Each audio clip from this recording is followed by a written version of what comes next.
You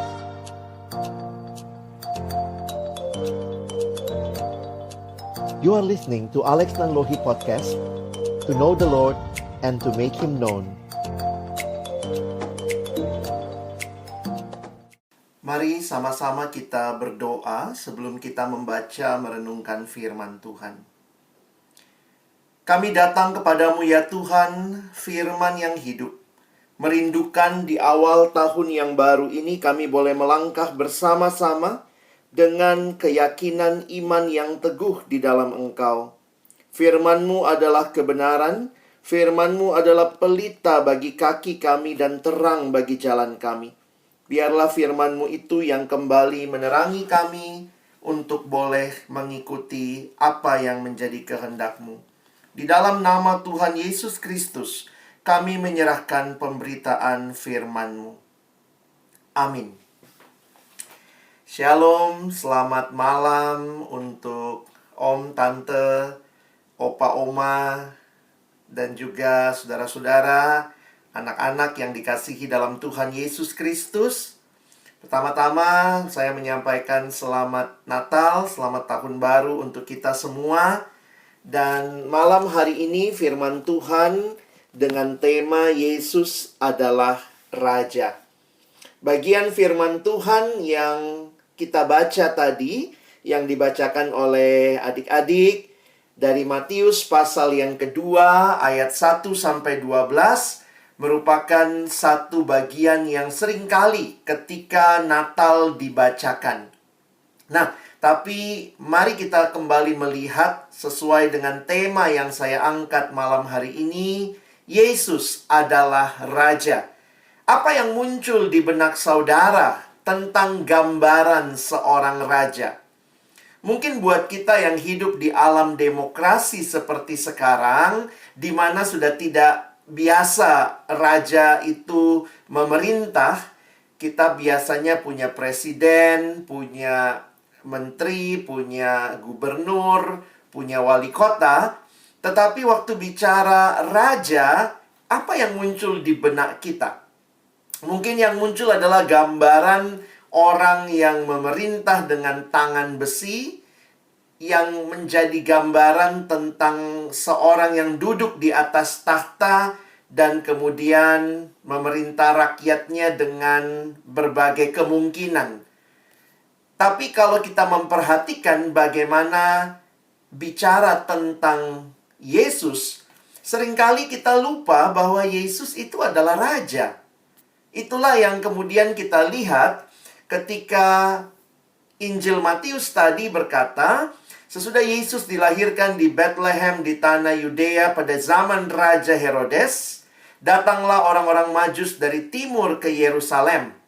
Orang Majus ini datang dari timur, dari mana mereka seringkali dikatakan dari Babel, dari Persia. Nah, ini kira-kira rute perjalanan mereka dari timur, itu mereka menuju ke Yerusalem. Kalau kita perhatikan, perjalanan mereka ini perjalanan apa?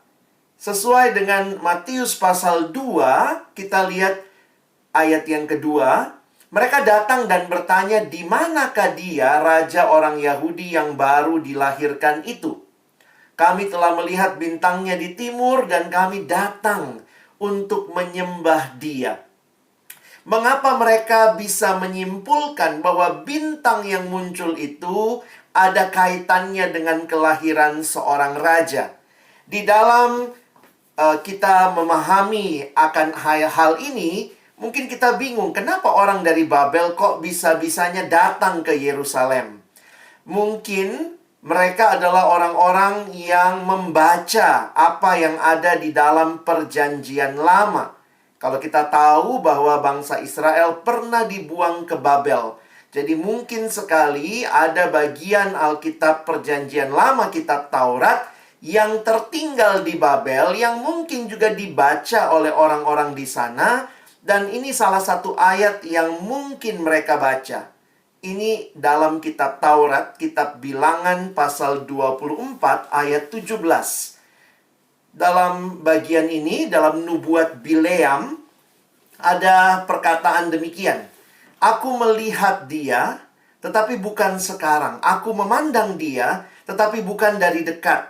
Bintang terbit dari Yakub, tongkat kerajaan timbul dari Israel, dan meremukkan pelipis-pelipis Moab, dan menghancurkan semua anak Set.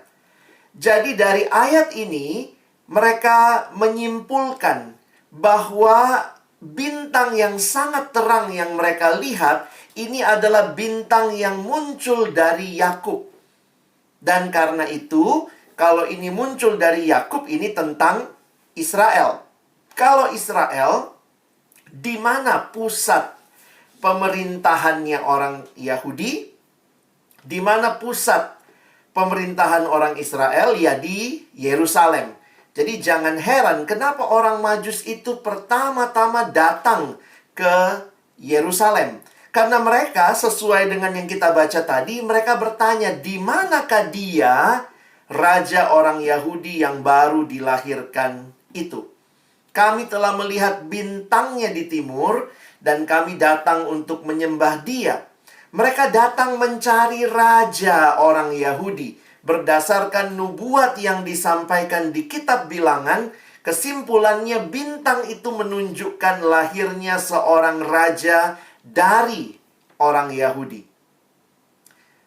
Apa yang terjadi ketika mereka datang ke Yerusalem? Kita melihat Matius pasal 2 ayat 3 tadi, ketika Raja Herodes mendengar hal itu, terkejutlah ia beserta seluruh Yerusalem. Ini kalau anak-anak punya film kartun sekarang ini, semuanya itu lompat ya, satu kota begitu ya. Mereka dikatakan terkejut. Kenapa? Apa itu terkejut?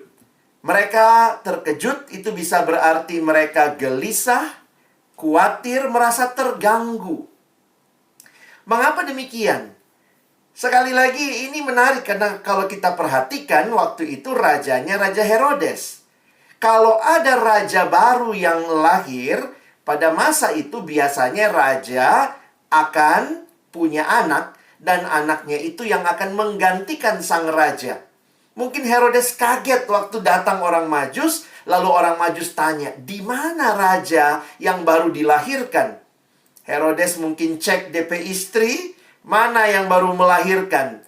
Tidak ada istrinya yang baru melahirkan, dan Herodes masih raja pada waktu itu, dan tidak ada anak yang lahir untuk menggantikan dia. Sementara orang Majus ini datang dan cari tahu mana itu raja. Jadi pada waktu itu yang sangat terkejut pastinya, yang sangat gelisah, sangat terganggu adalah Raja Herodes. Raja Herodes dalam catatan sejarah menarik untuk memahami, dan kita bisa mengerti kenapa dia gelisah, kenapa dia terganggu. Dalam catatan sejarah yang saya dapatkan, ini sedikit penjelasan tentang Herodes. Masa pemerintahan Herodes yang panjang ini dinodai dengan lumuran darah. Kerajaan Romawi menjadikan Herodes sebagai raja orang Yahudi, padahal dia cuma raja boneka. Kenapa? Karena Herodes tidak ada turunan Yahudinya sama sekali. Dia orang asing. Bapaknya seorang Edom, ibunya seorang putri raja Arab. Herodes sama sekali tidak punya hak jadi raja orang Yahudi, tetapi dia diangkat oleh pemerintah Romawi pada waktu itu. Akibatnya, tahta Herodes sangat goyah. Herodes hidup dalam ketakutan terhadap pesaing. Dia menderita paranoia berat. Jadi dia parno kalau kata anak sekarang. Dia paling takut tahtanya diambil. Jika ia melihat orang yang dianggap atau dicurigai sebagai pesaingnya, orang itu segera dihabisinya. Oh, ini bukan cuma isapan jempol. Dalam catatan sejarah dituliskan ini orang-orang yang dia bunuh. Dia bunuh istrinya Mariana, dia bunuh ibunya Alexandra, dia bunuh 3 putranya, Aristobulus, Alexander, dan Antipater. Dia juga bunuh lebih dari setengah anggota Sanhedrin. Sanhedrin itu mahkamah agama orang Yahudi, isinya kira-kira 70 orang. Setengahnya dia bunuh. Dan dia juga bunuh banyak pamannya, saudara sepupunya, dan kerabat lainnya. Kenapa? Supaya dia tetap jadi raja. Jadi jangan heran waktu ada orang Majus datang dan tanya sama Herodes, di mana raja yang baru lahir itu? Dia pasti sangat terkejut, sangat gelisah. Bahkan di dalam catatan sejarah, ada yang bernama Yosefus, seorang penulis sejarah Yahudi. Dia menulis bahwa Herodes itu monster yang tidak punya belas kasihan. Kaisar Agustus sampai mengatakan, lebih aman menjadi babi Herodes ketimbang jadi putranya.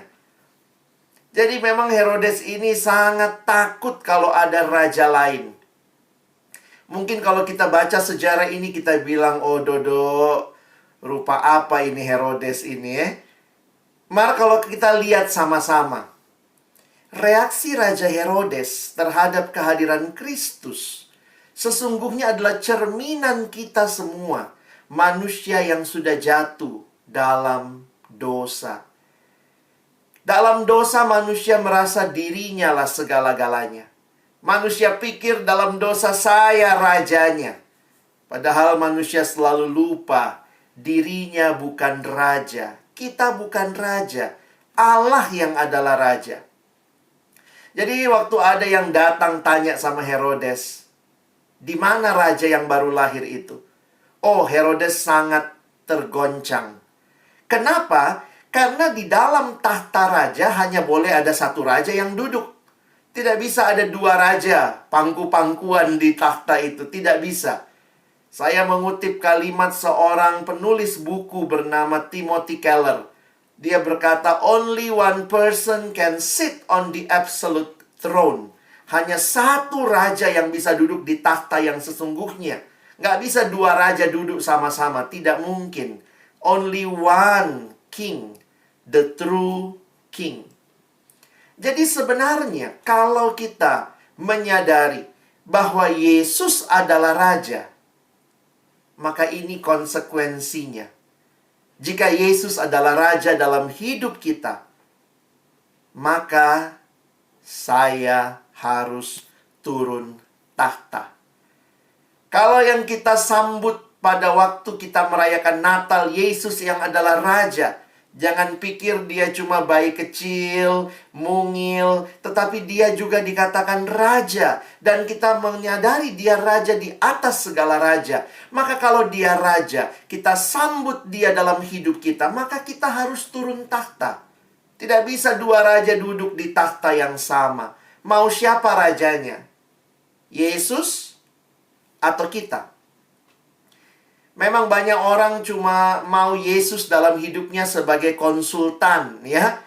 Banyak orang mau Yesus hanya sebagai konsultan. Ya, kalau saya punya masalah, datang konsultasi, minta nasihat sama Yesus.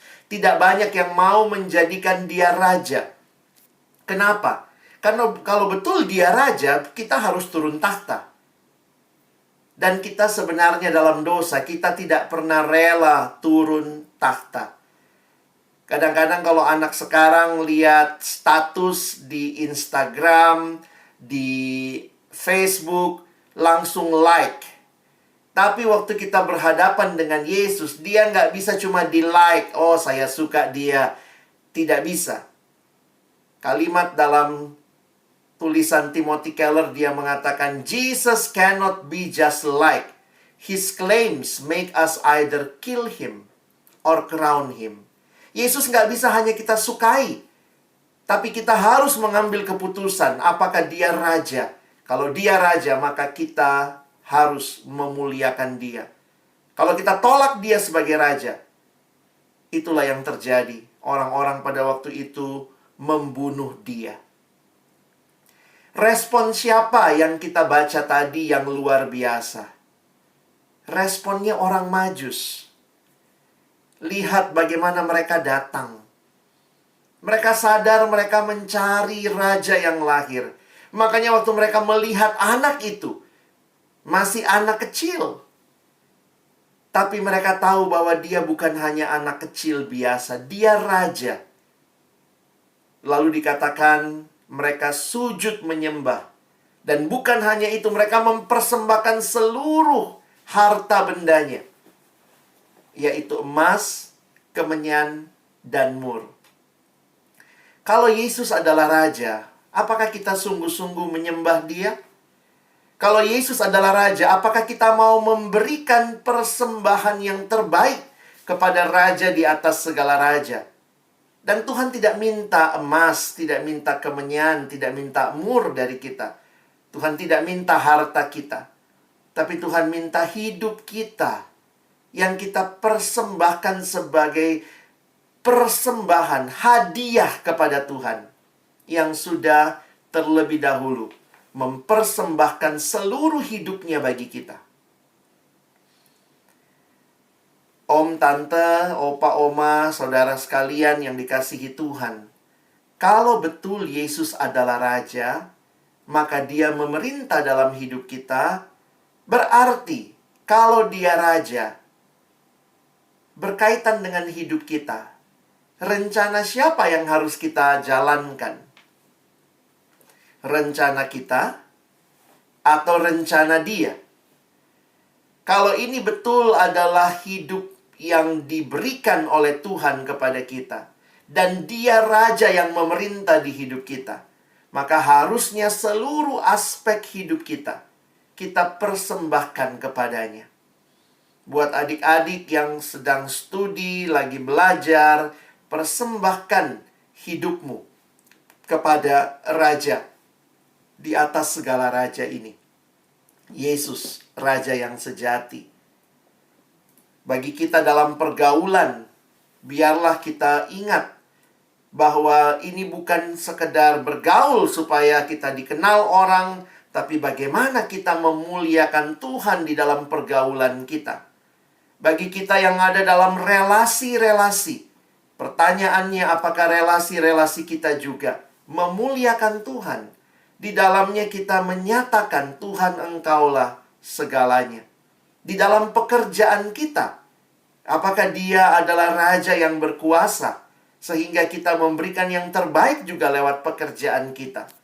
Di dalam rumah tangga kita, kalau Yesus sungguh adalah Raja, apakah seluruh keluarga beribadah dan menyembah Sang Raja? Jika Yesus adalah Raja dalam hidupku, maka aku yang harus ikut rencananya. Kalau Dia Raja, bukannya Tuhan ikut kita perencana, ini kita perencana. Tapi mari kita belajar menyerahkan dan belajar taat kepada rencana Allah. Jangan lupa untuk terus punya relasi dengan Tuhan. Bangun hidup yang terus cari Tuhan dalam keseharian kita. Membaca Alkitab, beribadah, berdoa, itu bukan hal-hal yang klise buat hidup orang Kristen. Itu kekuatan kita untuk mengerti apa yang menjadi rencana Tuhan dalam hidup kita. Tahun 2021 sudah kita masuki. Ada banyak rencana. Tapi rencana siapa yang akan kita lakukan? Ingatlah, Dia Immanuel. Allah menyertai kita. Ada yang bilang, mana penyertaan Tuhan? Bukannya Yesus kembali ke surga. Tetapi Yesus kemudian mengutus Roh-Nya yang kudus. Melalui Roh-Nya inilah Yesus masih terus menyertai kita. Kemanapun kita pergi saat ini, Allah akan menyertai kita. Ingat bahwa Yesus tidak hanya menyertai kita di saat tenang, aman, namun Ia menyertai kita pada saat-saat yang paling sulit sekalipun. Kita sudah lewati corona sekian bulan, tentu tidak mudah. Tapi buktinya, di tengah ketidakmudahan itu, di tengah banyak kesulitan itu, kehilangan, mungkin ada orang-orang yang kita kenal, yang kita kasihi, juga kehilangan di tengah masa corona ini. Tapi sejauh ini Tuhan menyertai dan buktinya kita bisa masuk di tahun yang baru. Kita tidak tahu ada apa di tahun ini. Kita mungkin akan takut dengan masa depan kita. Kita tidak tahu bagaimana ke depan. Banyak orang dulu gampang sekali bikin rencana Karena semua bisa diprediksi, tapi sekarang kayaknya bikin rencana itu jadi susah. Karena tidak mungkin kita prediksi dengan perubahan yang begitu cepat. Kita mungkin takut akan masa depan. Tapi ingatlah, Tuhan tidak pernah berjanji kita akan menjalani hidup tanpa masalah, tanpa pergumulan. Tidak pernah Tuhan janji seperti ini. Kalau kita lihat di Alkitab, tidak ada Tuhan bilang, kalau ikut aku tidak akan ada pergumulan, tidak akan penyakit, tidak akan ada kesedihan. Tuhan tidak janji hal seperti ini. Lalu apa yang Tuhan janji? Tuhan berjanji berjalan bersama kita, menyertai kita dalam pergumulan yang kita alami. Dia hadir. Yesus berkata, jangan takut. Aku menyertai kamu. Di dalam Alkitab kalau dihitung ada 365 kali kata jangan takut. Nanti boleh hitung ya. 365 kali kata jangan takut. Kalau 1 tahun 365 hari cukup sehari satu. Ini membuktikan kepada kita bahwa Tuhan hadir menyertai kita. Dan luar biasa, Dia bukan cuma manusia yang menyertai kita, tapi Dia Allah, Dia Tuhan. Dan hari ini kita pelajari, Dia Raja. Raja yang mau mengatur hidupmu, mau mengatur hidupku, mau mengatur keluarga kita, mau mengatur pekerjaan kita. Mari kita serahkan hidup kita kepada Tuhan. Tahunnya boleh baru, New Year, but we still walk with the same God. Kita tetap berjalan dengan Allah yang sama. Sehingga pertanyaannya untuk kita malam hari ini, apakah Tuhan sungguh-sungguh sudah jadi raja buat hidup kita? Kalau betul Dia adalah raja, maka masukilah tahun ini dengan keyakinan bahwa Tuhan hadir, berjalan bersama kita, dan tidak meninggalkan kita. Selamat memasuki tahun yang baru bagi seluruh keluarga. Ingatlah, Yesus Raja. Dia berkuasa, Dia bertahta, dan Dia akan memimpin setiap kita. Amin. Mari kita berdoa. Tuhan Yesus, terima kasih buat firman-Mu. Seringkali kami lupa bahwa Engkau bukan hanya bayi mungil yang lahir di waktu Natal, tetapi Engkau juga adalah Raja yang berkuasa di dalam hidup kami. Karena itu tahun yang masih begitu gelap bagi kami. Kami tidak tahu apa yang akan terjadi bagi kami di depan. Tapi satu hal yang kami yakin, kami percaya Tuhan ada. Tuhan tidak meninggalkan kami, Engkau berjalan bersama dengan kami.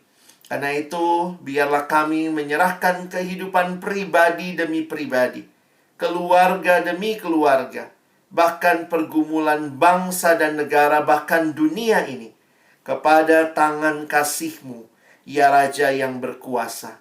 Terima kasih, kami boleh melangkah di tahun baru ini dengan keyakinan bahwa Tuhan Sang Raja itu menyertai kami. Di dalam nama Tuhan Yesus Sang Raja yang menyertai kami, kami bersyukur, kami berdoa. Amin.